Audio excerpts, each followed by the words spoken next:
Mohon maaf, saya harus menyampaikan bahwa di satu sisi kita berpendapat bahwa COVID-19 itu merupakan musibah bagi bangsa.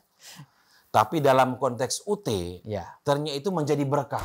Maka dibangunlah suatu perguruan tinggi negeri, didesain secara jarak jauh, yang memang daya tampungnya bisa lebih besar. Tidak terbatas ya? Tidak terbatas.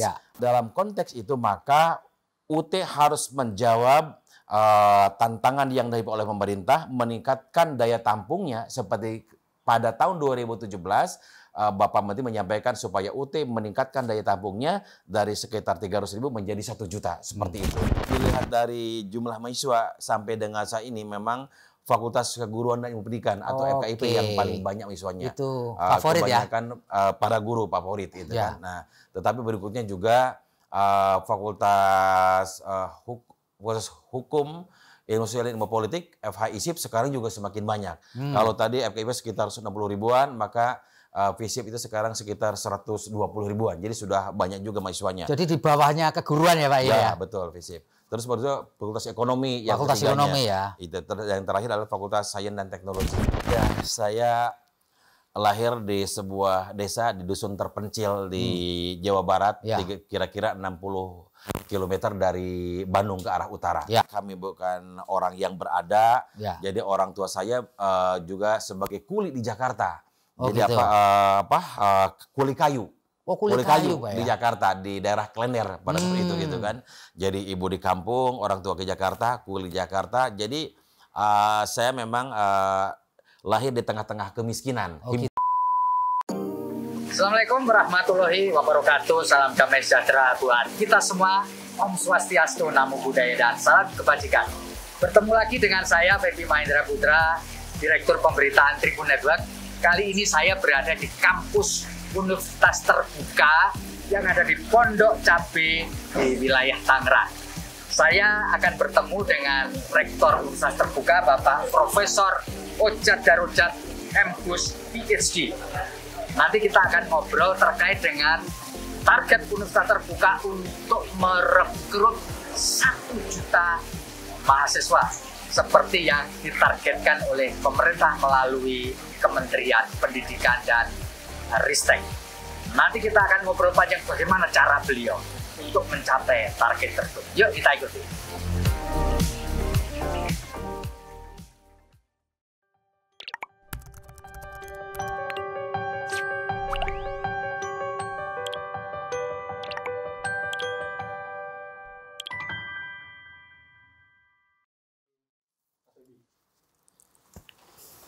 Assalamualaikum warahmatullahi wabarakatuh. Salam damai sejahtera buat kita semua.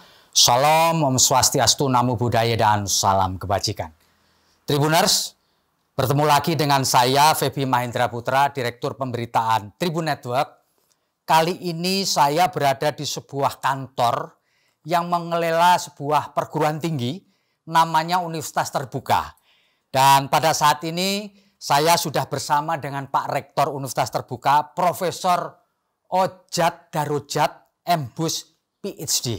Saya akan menyapa beliau. Assalamualaikum Pak Ojat. Waalaikumsalam warahmatullahi wabarakatuh, Pak Feby. Terima kasih Pak Ojat sudah bersedia menerima kami. Dan kami ingin ngobrol-ngobrol sedikit nih Pak Ojat, Pak Rektor, terkait dengan beberapa program Universitas Terbuka yang luar biasa menurut saya.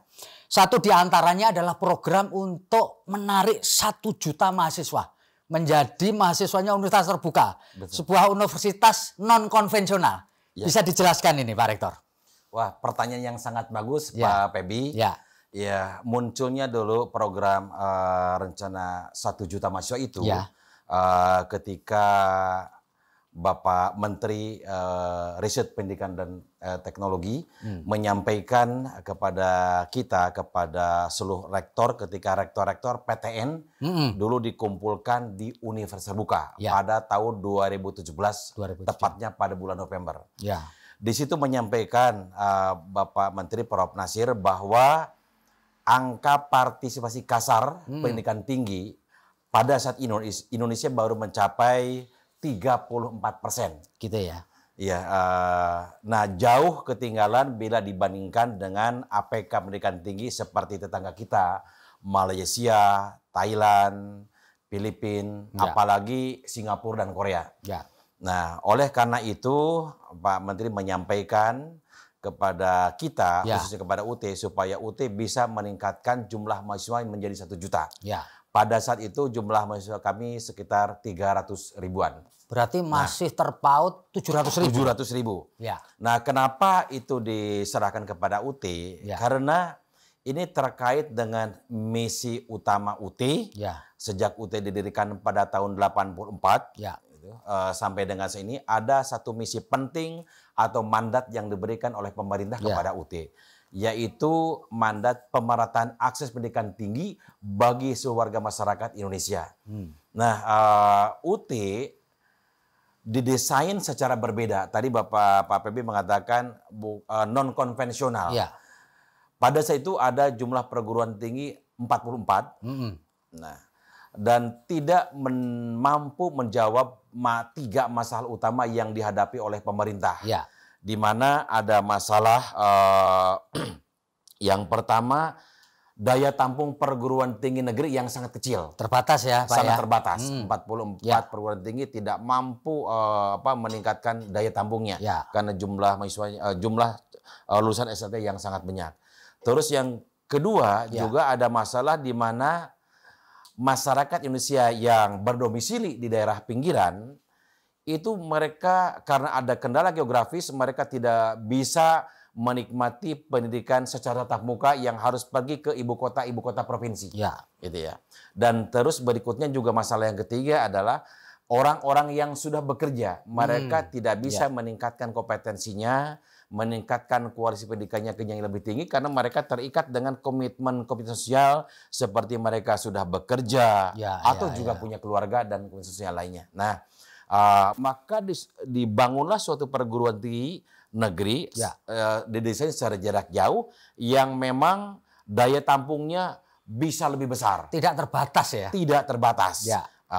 Didirikanlah UT sebagai jalan pemerintah. Nah, dalam konteks itu maka UT harus menjawab tantangan yang dihadapi oleh pemerintah, meningkatkan daya tampungnya seperti pada tahun 2017 Bapak Menteri menyampaikan supaya UT meningkatkan daya tampungnya dari sekitar 300.000 menjadi 1 juta seperti itu dalam rangka meningkatkan APK pendidikan tinggi, tetapi dengan catatan tidak boleh mengorbankan kualitas. UT harus melakukan pemerataan akses pendidikan tinggi bagi masyarakat dengan tetap menjaga mutu yang baik. Progresnya sejak tahun 2017 gimana Pak Rektor? Terkait dengan target 1 juta. Kan tadi 300 kan? Betul. Tahun 2017.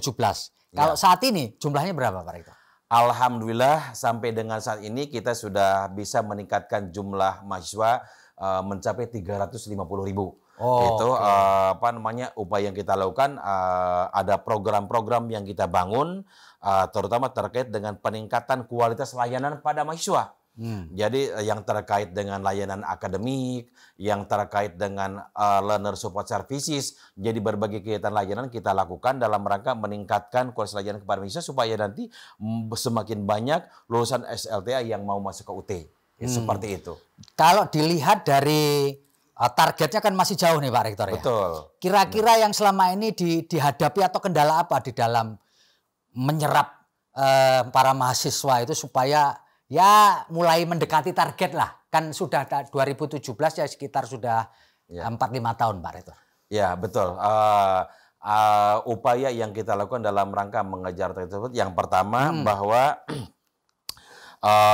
UT sekarang semakin meningkatkan kemauan untuk mengkomunikasikan UT kepada masyarakat. Jadi marketing. Marketing UT sekarang kita lipat gandakan dengan melibatkan berbagai channel komunikasi kita melalui TV misalnya, melalui mass media, termasuk juga yang digital kita lakukan. Nah, program-program marketing kita lakukan menyentuh berbagai segmen pasar kita. Di samping itu juga kita membuka channel-channel baru. Seperti misalnya kalau dulu UT tidak menerima SNMPTN. Nah, gitu ya? Maka sejak tahun 2019 UT juga meminta bantuan kepada pihak pemerintah dalam ini pihak kementerian supaya juga dibukakan pintu yang lain, pintu SNPTN, di mana menurut kami ini sangat penting dalam rangka kita memberikan kesempatan kepada anak-anak SLTA yang berprestasi bagus, punya prestasi akademik yang bagus, tapi mereka tidak bisa melanjutkan ke perguruan tinggi karena dua hal. Yang pertama karena ada kendala ekonomis, mereka secara ekonomis kurang beruntung, kemampuan ekonomi yang rendah. Terus yang berikutnya karena ada kendala geografis, mungkin mereka berdomisili di daerah-daerah terpencil sehingga mereka tidak bisa mengikuti pendidikan secara muka dan mereka harus tetap membangun keutuhan ekonomi bersama keluarganya, bersama orang tuanya. Nah, jadi kita juga sekarang sudah ikut terlibat dalam program SNPTN, memberikan kesempatan kepada lulusan SLTA untuk bergabung dengan UT, dan itu oleh kita diberikan beasiswa penuh. Oh gitu ya Pak? Iya. Kalau di tempat lain, perguruan tinggi negeri yang lain, ketika mereka masuk SNPTN, mereka kan tidak diberikan beasiswa. Mereka lolos di jaring masuk, tetapi tanpa beasiswa. Nah di UT, ketika mereka lulus SNPTN, nah oleh kita diberikan beasiswa penuh. Full scholarship ya berarti? Full scholarship dari UT. Gitu. Pak Rektor pasti punya segmen ya. UT itu kepingin garap segmen tertentu. Betul. Untuk mencapai itu. Nah bisa dijelaskan nggak Pak Rektor? Segmen yang disasar oleh UT untuk mencapai 1 juta mahasiswa itu siapa sebenarnya? Ya, segmen yang pertama kita sasar terutama adalah orang-orang yang sudah bekerja. Orang-orang yang sudah bekerja sampai saat ini berdasarkan data statistik yang ada di UT, itu 87% mahasiswa UT adalah orang-orang yang sudah bekerja. 87% ya? 87%. Sisanya 13% adalah orang-orang yang lulusan fresh graduate dari SLTA. Kenapa ini sasaran utama kita? Karena mereka lah terutama yang tidak punya kesempatan untuk masuk ke perguruan tinggi secara tatap muka. Karena mereka terikat oleh pekerjaannya atau juga terikat oleh keluarganya. Seperti contoh misalnya sejak tahun 1990 UT diberikan kepercayaan oleh pemerintah untuk meningkatkan kompetensi dan kualifikasi pendidikan para guru di seluruh Indonesia. Yang dilibatkan jadi instrumen strategis adalah UT. Ada program D2 PGSD penyetaraan. Terus kemudian pada tahun 2003 pemerintah ingin meningkatkan para guru dari D2 atau JSL ke E1 karena pada tahun 2005 kita tahu bahwa pemerintah mengharuskan ada undang-undang guru dasar nomor 14 tahun 2005 bahwa seluruh guru harus S1. Maka yang dijadikan sebagai mitra strategis adalah UT. Karena tidak mungkin para guru yang tinggal di puncak gunung, di puncak bukit, di Lembah Ngarai, mereka harus datang ke kota besar karena mereka punya anak didik yang tidak boleh ditinggalkan. Jadi UT sebagai pilihan utamanya. Maka itu sejak tahun 2005 sampai dengan 2010 mahasiswa UT naik secara signifikan sampai 650.000 pada saat itu. Pada saat itu ya, Pak Rektor. Itu jumlah capaian terbesar mahasiswa UT pada tahun 2010 seperti itu. Karena banyak sekali para guru yang melakukan ke S1 di UT. Nah, tapi kemudian setelah tahun 2010 sampai dengan 2016 terus turun secara signifikan sampai menyisakan 280 pada saat itu. Dan alhamdulillah ketika saya diberi aman sebagai rektor, saya melakukan berbagai program sehingga mahasiswanya naik lagi dari 80 menjadi 300 dan sekarang menjadi 350.000. Seperti itu. Pak Rektor, sebenarnya apa jawaban Pak Rektor ketika banyak kalangan yang menyebut bahwa lulusan UT ini kaleng-kaleng ini, iya kan? Sekolah jarak jauh ini bisa apa gitu? Bagaimana Pak? Betul. Pak Rektor bisa menjelaskan ini? Pak Feby ini betul sekali. Jadi pemirsa, ini juga saya perlu menyampaikan bahwa itu bukan hanya di Indonesia, tapi juga di seluruh dunia. Yang namanya pendidikan jarak jauh itu terbebani oleh persepsi bahwa pendidikan jarak jauh sebagai second rate education, pendidikan kelas 2, gitu kan? Dilihat dari kualitas. Itu adalah persepsi umum. Nah, saya pada kesempatan ini ingin menyampaikan kepada masyarakat bahwa lulusan UT itu bukan kaleng-kaleng. Banyak sampai dengan saat ini ada sekitar 1.850.000 alumni UT. Jadi walaupun usianya baru 37 tahun, tapi sekarang alumni UT udah 1.850.000. Saya kira tidak ada di negeri ini yang lulusan alumni sebesar UT. Sebanyak itu ya Pak Rektor. Nah, pada tahun 2011 pemerintah membuka CPNS gitu kalau CPNS. Dari 20.000 itu Pak, 50% diisi oleh lulusan UT. Berarti bukan kaleng-kaleng dong? Bukan kaleng-kaleng. Artinya lulusan UT sudah bisa bersaing dengan lulusan perguruan tinggi yang lainnya. Bahkan 50% dikuasai oleh lulusan UT. Oh gitu. Gitu kan. Itu kan salah satu biasa. bukti ya? Salah satu bukti bahwa lulusan UT bukan kaleng-kaleng. Mereka bersaing untuk mendapatkan kesempatan menjadi CPNS. CPNS sekarang susah, Pak. Betul, susah. Sangat rumit mungkin dalam tes ketika ada dilakukan seleksi. Tapi alhamdulillah gitu kan, mahasiswa UT banyak lulus, itu kan luar biasa. Terus juga banyak sekali alumni UT sekarang yang memiliki jabatan penting di pemerintahan atau juga sukses mereka berwira swasta. Bisa ngasih contoh, Pak Rektor, siapa gitu yang kira-kira lulus UT jadi tokoh, jadi mewarnai kehidupan masyarakat. Betul. Bisa? Betul, ya sebagai contohnya misalkan Bapak Muldoko sekarang yang menjadi ketua IKUT. Mereka ada lulusan S1 UT. Gitu kan. Ya. Terus juga Bapak Wiranto, Bapak Hendro Priyono, itu mereka adalah lulusan UT. Itu terus berikutnya juga banyak lulusan UT yang sekarang jadi bupati, jadi gubernur.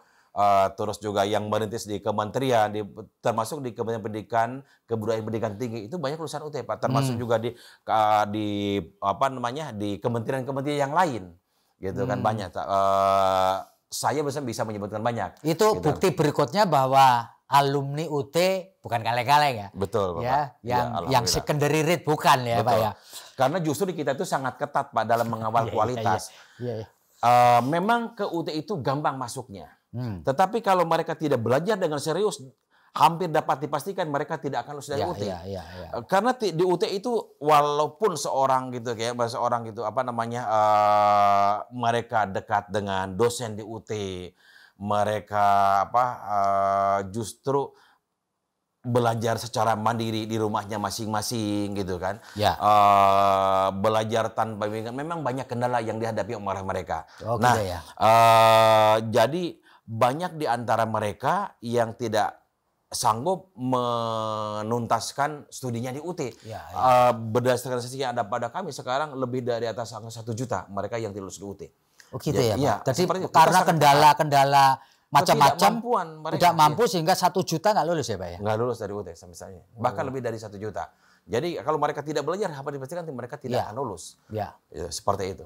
Pak Rektor, kalau dilihat dari fakultas dan jurusan itu yang paling favorit di UT ini apa, Pak? Kalau dilihat dari jumlah mahasiswa sampai dengan saat ini memang Fakultas Keguruan dan Ilmu Pendidikan atau FKIP yang paling banyak mahasiswanya. Itu favorit kebanyakan para guru favorit itu kan. Nah, tetapi berikutnya juga Fakultas Hukum, Ilmu Sosial dan Ilmu Politik, FH-ISIP sekarang juga semakin banyak. Kalau tadi FKIP sekitar 160 ribuan, maka FISIP itu sekarang sekitar 120 ribuan. Jadi sudah banyak juga mahasiswanya. Jadi di bawahnya keguruan ya, Pak? Ya, betul, FISIP. Terus baru Fakultas Ekonomi yang Fakultas Ekonomi ya. Yang terakhir adalah Fakultas Sains dan Teknologi. Sains dan Teknologi. Seperti itu. Pak, yang mau dikembangkan ini untuk fakultas dan jurusan ke depan nih, yang belum dipunyai UT apa yang mau dikembangkan nih di tahun-tahun ke depan nih? Ya, memang kita mengembangkan atau membuka jurusan sesuai dengan kebutuhan masyarakat. Nah, banyak permintaan dari masyarakat kepada kami untuk membuka program-program yang dibutuhkan pada saat ini, seperti misalnya ada kebutuhan lapangan S2 PAUD gitu, S2 ilmu hukum, S2 komunikasi, dan juga program-program S1, termasuk juga kami akan nyanyi program-program vokasi ke depan. Karena seperti contoh di OUSL Sri Lanka itu juga hard science banyak diajarkan di sana, hard science. Nah, di kita memang ini yang menjadi program kita ke depan supaya UT juga punya kesempatan untuk membuka program-program vokasi. Vokasi ya, Pak ya, ke depan, yang punya full skill ya di sini. Hard science juga sangat penting. Pak Rektor, begini, sejak kira-kira 2 tahun yang lalu lah, Maret 2020 kita memasuki masa pandemi nih. Sehingga banyak sekolah, university yang menerapkan sistem pembelajaran jarak jauh. Betul. Kayak UT juga ya. Betul. Nah, terkait dengan pandemi itu, apakah UT kemudian jadi naik daun atau gimana, Pak Rektor? Karena kemudian universitas sekolah akhirnya ngikut juga akhirnya kan? Betul. Pak Pepes, betul sekali. Jadi mohon maaf saya harus menyampaikan bahwa di satu sisi kita berpendapat bahwa COVID-19 itu merupakan musibah bagi bangsa. Iya. Tapi dalam konteks UT, ternyata itu menjadi berkah. Menjadi berkah. Iya. Karena dengan adanya COVID-19, justru UT itu naik daun, Pak. Iya. UT menjadi trendsetter. UT dijadikan sebagai benchmark. UT dijadikan sebagai rujukan bagi seluruh perguruan tinggi. Dengan menawarkan program pendidikan secara jarak jauh.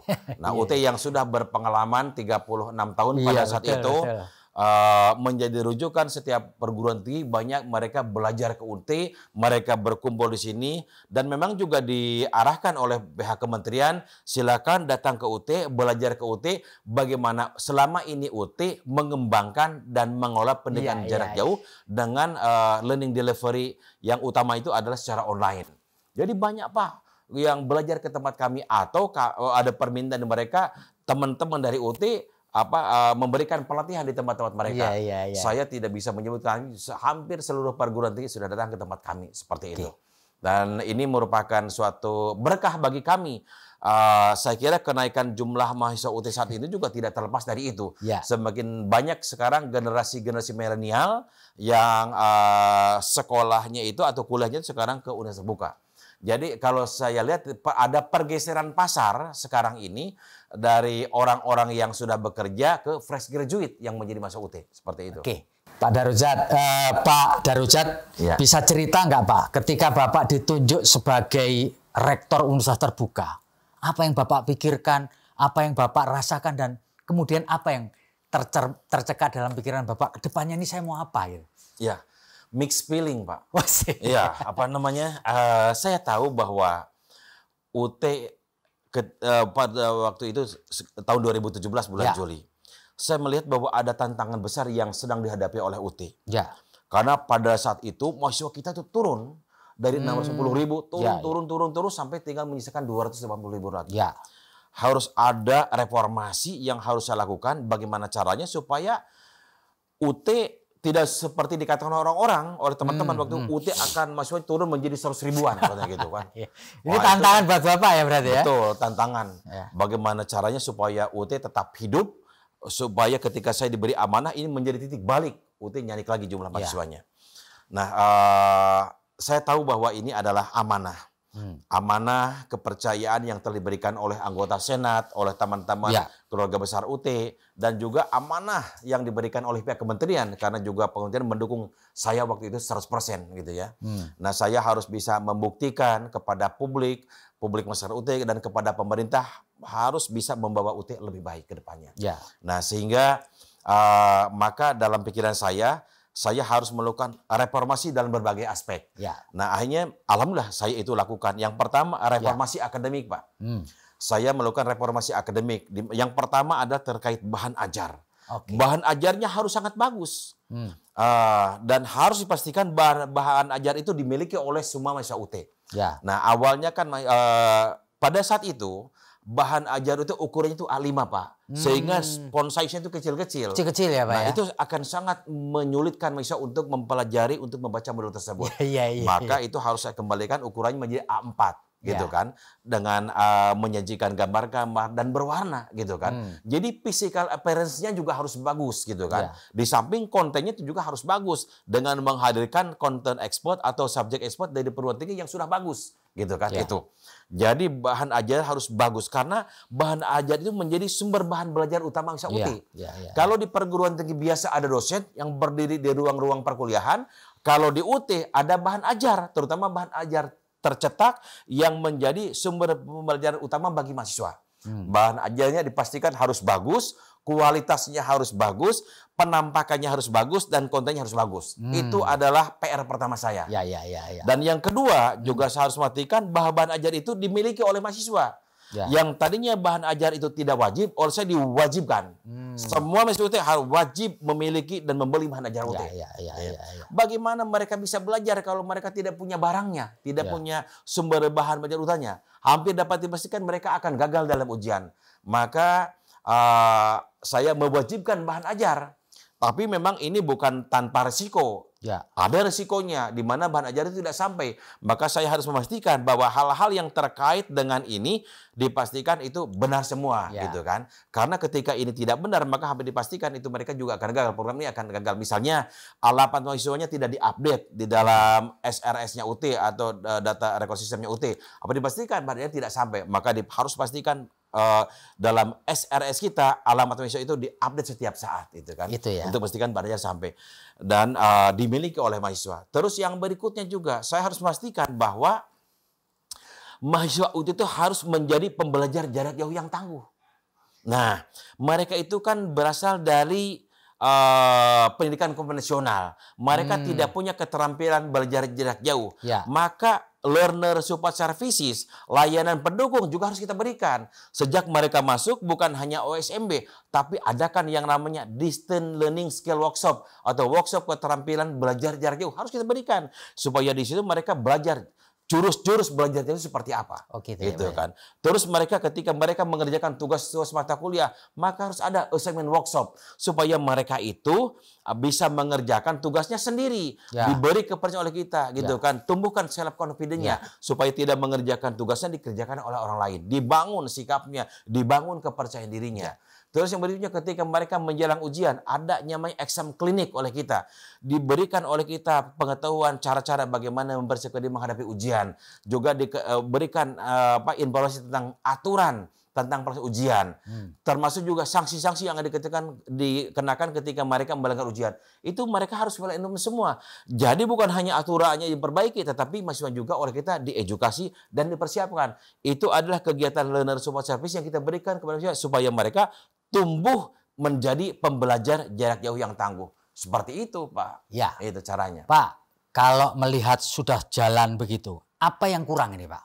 Yang masih menjadi PR Bapak yang kurang terkait dengan mengelola universitas terbuka ini, Pak? Betul, Pak.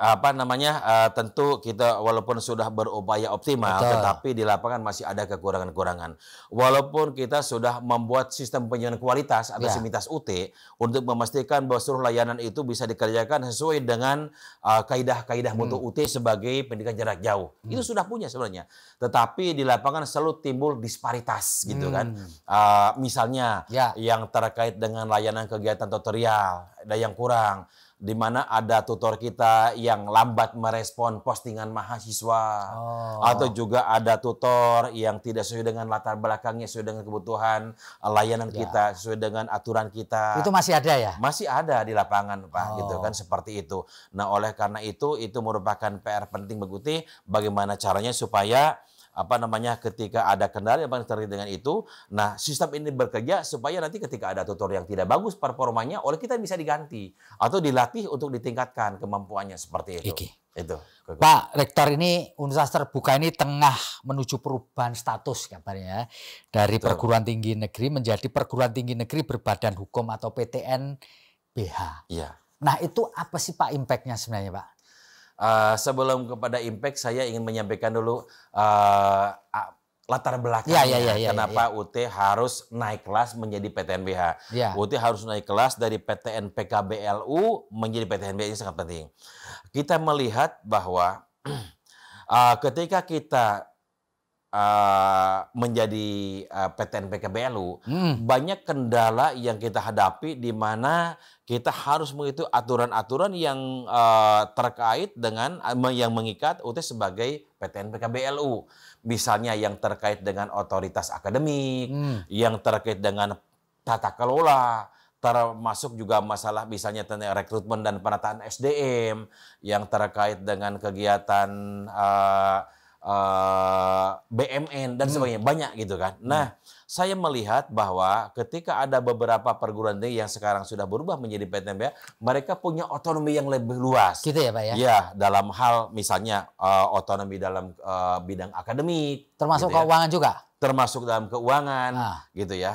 Juga dalam pengolahan sumber daya, termasuk BMN dan sumber daya manusia. Nah, diharapkan dengan menjadi PTN-BH tersebut, maka UT bisa lebih lincah. Lebih lincah di dalam merespon setiap dinamika dan perubahan yang terus berlangsung di tengah-tengah masyarakat.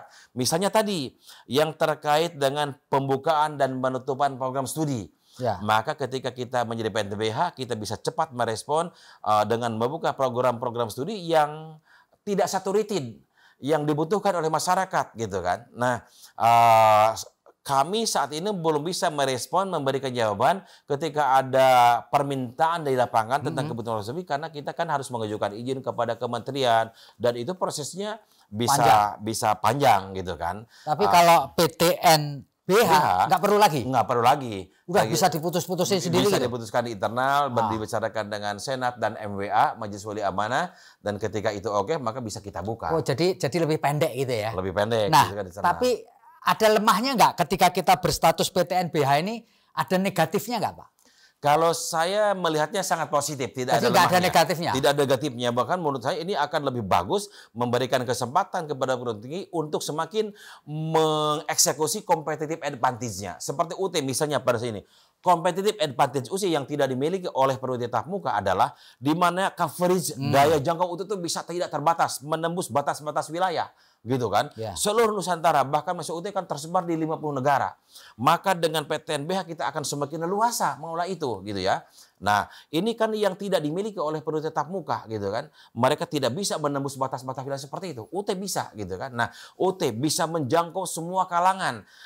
UT pada saat ini bisa banyak mahasiswanya karena UT itu dengan semakin masih mahasiswanya, maka kita bisa mengimplementasikan biaya UKT yang semakin terjangkau oleh masyarakat. Pak, ada yang berpendapat bahwa justru dengan posisi atau status sebagai PTNBH ini, universitas atau perguruan tinggi menjadi lebih komersil. Betul. Betul. Ya, ada pendapat itu di masyarakat. Ya. Tapi bertolak belakang dengan UT, Pak. Oh gitu ya? Bertolak belakang. Saya ingin meyakinkan kepada, sebagai contoh misalnya. Pada saat ini UT punya mahasiswa 350.000. Ya. Dengan biaya UKT per SKS rata-rata bergerak antara 35.000 sampai 65.000 ya. Ya. Itu juga sudah sangat terjangkau. Tapi ketika nanti kita menjadi PTNBH dan kita lebih responsif terhadap kebutuhan di lapangan, maka UT juga saya punya keyakinan kita bisa menambah kapasitasnya dari tabungnya gitu mengarah ke 1 juta. Maka ketika mahasiswa kita bertambah menjadi 1 juta, otomatis fixed cost-nya oleh kita semakin bisa ditekan. Fixed cost semakin ditekan. Kayak Bapak misalkan perusahaan ketika kita mencetak majalah, ketika lebih banyak lebih baik, gitu, cost-nya lebih sedikit ya Pak. Iya, fixed cost-nya lebih tertekan lebih rendah. Jadi UT nanti biaya UKT-nya justru oleh kita bisa tertekan lebih rendah lagi, sehingga nanti UT bisa mengimplementasikan biaya UKT yang lebih terjangkau lagi oleh mahasiswa. Gitu, seperti itu. Kalau variable cost kan mengikuti fluktuasi pertambahan jumlah mahasiswa kan. Seperti itu. Jadi posisi itu lebih menguntungkan sebenarnya. Lebih menguntungkan. Baik untuk mahasiswa maupun manajemen pengelolaannya ya. Seperti itu. Ya. Gitu ya Pak ya, Pak Rektor. Pak Rektor, bisa cerita sedikit nggak mengenai riwayat hidup Bapak ya, sehingga kemudian mendapatkan amanah sebagai rektor universitas dengan mahasiswa terbanyak di seluruh Indonesia. Betul nggak Pak? Betul Bapak. Bisa cerita Bapak lahir di mana, lalu kemudian sekolahnya di mana, kan Bapak tadi cerita bahwa Bapak ini anak gunung, ya kan? Di kaki Gunung Tampomas, betul Pak ya? Betul Bapak. Silakan Pak. Ya, saya lahir di sebuah desa di dusun terpencil di Jawa Barat, kira-kira 60 km dari Bandung ke arah utara, perbatasan dengan Indramayu ya. Tepatnya di Kampung Sumber, Desa Bojongloa, Kecamatan Buah II, Kabupaten Sumedang, di lereng Gunung Tampomas, Pak. Saya memang orang tua saya adalah petani. Bapak lahir kapan? Mohon maaf, kapan ini Pak? Saya lahir tanggal 26 Oktober 1966. Oh 966. Oke lanjut Pak. Jadi Bapak, orang tua Bapak petani ya Pak? Petani di desa, tetapi kadang-kadang karena kami bukan orang yang berada, jadi orang tua saya juga sebagai kuli di Jakarta. Jadi gitu. Kuli kayu. Oh, kuli kayu di Jakarta, di daerah Klender pada seperti itu gitu kan. Jadi ibu di kampung, orang tua ke Jakarta, kuli di Jakarta. Jadi saya memang lahir di tengah-tengah kemiskinan, himpitan ekonomi, gitu kan, gitu, seperti. Tapi orang tua punya cita-cita besar. Mereka tidak akan mewariskan tanah, harta kekayaan, tapi punya tekad ingin menyekolahkan anaknya supaya bisa paling tidak masuk ke perguruan tinggi. Ya alhamdulillah gitu, dengan kekuatan ekonomi yang sangat terbatas, akhirnya saya disekolahkan oleh orang tua Dan alhamdulillah gitu karena memang ada didorong oleh semangat dan motivasi untuk berprestasi. Alhamdulillah sejak di sekolah menengah sampai perguruan tinggi prestasi saya selalu bagus gitu. Jadi kan. Bapak SD di mana? Di daerah Bojongloa juga itu. SMP-nya? SMP-nya di Kecamatan Buah Dua. Buah Dua, berarti SMP Bapak bangga dong punya murid jadi rektor sekarang tuh. Mudah-mudahan. Lalu SMA di mana Pak? Di Sumedang. Karena di kampung kan nggak ada SMA. Iya. Bapak terpaksa harus ke Sumedang. Lalu S1-nya Pak? S1-nya dulu saya di IKIP Bandung Pak. Oh, IKIP Bandung. Dulu menjadi UPI sekarang IKIP. Karena memang dari dulu guru itu menjadi impian orang tua di jadi masyarakat. memang Bapak kepingin jadi guru waktu itu ya? Lebih karena dorongan orang tua, tua dan guru di SMA. Kemudian alhamdulillah di SMA itu kalau ada guru tata buku hitung dagang itu tidak masuk ke sekolah, saya suruh jadi gurunya. Gitu ya? Di kelas 3 dan di kelas 2. Jadi sebagai siswa alhamdulillah waktu itu saya prestasi bagus di tata buku hitung dagang. Nah, jadi saya suruh jadi guru, Pak. Udah Ojat nanti ke IKIP aja ngambil tata niaga, nanti gantiin Bapak di sini di Sumedang gitu kan itu. Nah, itulah gitu. Makanya saya ke IKIP waktu itu. Gitu kan. Lalu melanjutkan ke strata 2, Pak, di mana? Iya, saya ngambil strata 2 di Australia. Oh, Australia. Tapi sebelum strata 2 di Australia, saya juga ngambil diploma 4 juga di Australia, diploma 4. Itu atas beasiswa atau atas biaya Bapak? Beasiswa, alhamdulillah mendapat beasiswa dari Bank Dunia. Karena Bapak pinter itu ya? Alhamdulillah gitu ya, diberi anugerah sedikit. Lalu kemudian PhD-nya diambil di mana? Ya, saya PhD-nya ngambil di Kanada. Itu juga sama dari Bank Dunia juga. Ada kompetisi untuk mendapatkan beasiswa dari Bank Dunia dan alhamdulillah waktu itu saya satu-satunya yang dapat dari UT. Dikursuskan 20 orang, terus 20 orang lulus 6 orang terus bahasa Inggrisnya, tapi ketika wawancara hanya lulus 1 orang saya alhamdulillah waktu itu dapat beasiswa dari Bank Dunia. Jadi Bapak Master of Business ini memang melajari bisnis pada itu Pak? Mempelajari bisnis, ya. Iya. Berarti waktu itu melajarinya di Australia atau di Kanada? Di Australia untuk yang bisnisnya. Tapi di Kanada saya lebih memfokuskan pada pendidikan jarak jauh. Saya mempelajari tentang quality assurance di pendidikan jarak jauh. Ya, bagaimana di negara tetangga seperti Malaysia, di Thailand, supaya saya punya gambaran tentang apa yang harus dilakukan ketika saya ingin mengembangkan UT menjadi perguruan tinggi jarak jauh yang berkualitas. Seperti itu. Jadi Bapak boleh dibilang anak kuli kayu jadi guru besar kira-kira gitu ya Pak? Alhamdulillah. Bapak jadi guru besar kapan? Diangkat jadi profesor? Tahun 2016. Di Universitas Terbuka Bapak. Universitas Terbuka ya Pak? Iya. Pak, Bapak ini kan long life education ya biasa? Iya, betul. Apa ada sesuatu yang masih ingin Bapak raih di dunia pendidikan? Atau misalkan Bapak kepingin jadi guru besar internasional misalkan gitu? Saya memang ada impian ya setelah mungkin nanti menunaikan tugas sebagai rektor, ingin menggabungkan dan melatih sense bisnis saya, gitu kan. Tapi ya nanti itu mungkin sekitar 4 tahun lagi lah ke depan setelah beres jadi rektor. Ya. Gitu. Jadi ada mainan untuk saya dan keluarga gitu kan. Iya. Betul. Pak Rektor, sepanjang Bapak menjabat rektor UT, apa pengalaman yang tidak bisa Bapak lupakan? Ini pertanyaan yang sangat bagus, mengesankan. Ya. Saya pernah bertemu dengan seorang dan dia menyampaikan bahwa jabatan itu pada akhirnya adalah amanah yang diberikan oleh Allah Subhanahu wa taala kepada saya dan itu harus bertanggungjawabkan baik dunia dan akhirat. Jadi jangan sampai ada bagian dari amanah itu ya akan menjadi ganjal dan tidak bisa diperjawabkan ketika kita menghadap Sang Pencipta nanti. Dan itu saya pegang betul karena memang godaan ketika kita memegang amanah gitu kan, itu kan sangat besar. Banyak ya, bagaimana kita beristiqomah menjalankan amanah ini supaya bisa dipertanggungjawabkan di dunia dan akhirat. Itu yang selalu menjadi tertanam dan selalu terkesan dalam menjalankan amanah ini. Pak, ini Bapak boleh jawab, boleh tidak? Iya. Godaan terbesar apa sih Pak ketika Bapak menjadi rektor Universitas Terbuka ini? Godaannya apa Pak? Yang terbesar? Godaan yang terbesar menjadi rektor terutama terkait dengan power yang kita miliki. Ya, power. Nah, power itu kan kita bisa gunakan sendiri, tapi juga kita bisa gunakan dengan orang lain secara bersama-sama. Nah, saya ingin menggunakan power ini sharing power dengan melibatkan teman-teman yang lain. Misalnya ketika saya jadi rektor, maka kan kita juga punya wakil rektor. Saya ingin sharing power itu dengan teman-teman para wakil rektor, dengan teman-teman dekan di fakultas, dengan para biro ketua lembaga. Itu saya ingin share dengan mereka semua supaya nanti UT itu dibangun atas keberhasilan bersama-sama. Gitu kan, seperti itu. Jadi godaan terbesarnya kalau boleh saya simpul abuse of power ya. Penyalahgunaan wewenang gitu ya Pak ya. Jadi perlu di-share juga kepada para pembantu rektor ya. Betul, iya. Pak, ini di ujung ngobrol kita silahkan Bapak menyampaikan closing statement kepada pembaca kita mengenai yuk UT ini bisa dimanfaatkan loh. Bahwa UT ini bukan untas kaleng-kaleng dan silahkan kalau mau mendaftar rame-rame ke Universitas Terbuka. Silakan Pak, monggo. Baik,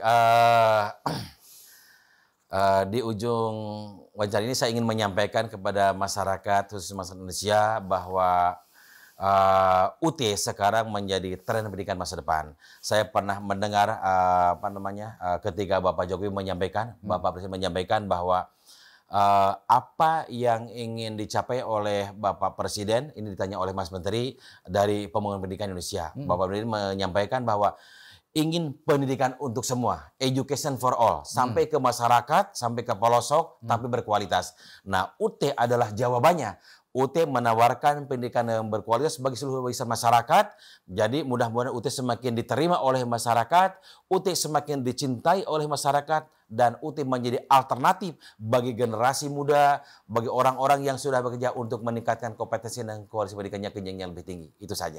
Baik, terima kasih Pak Rektor.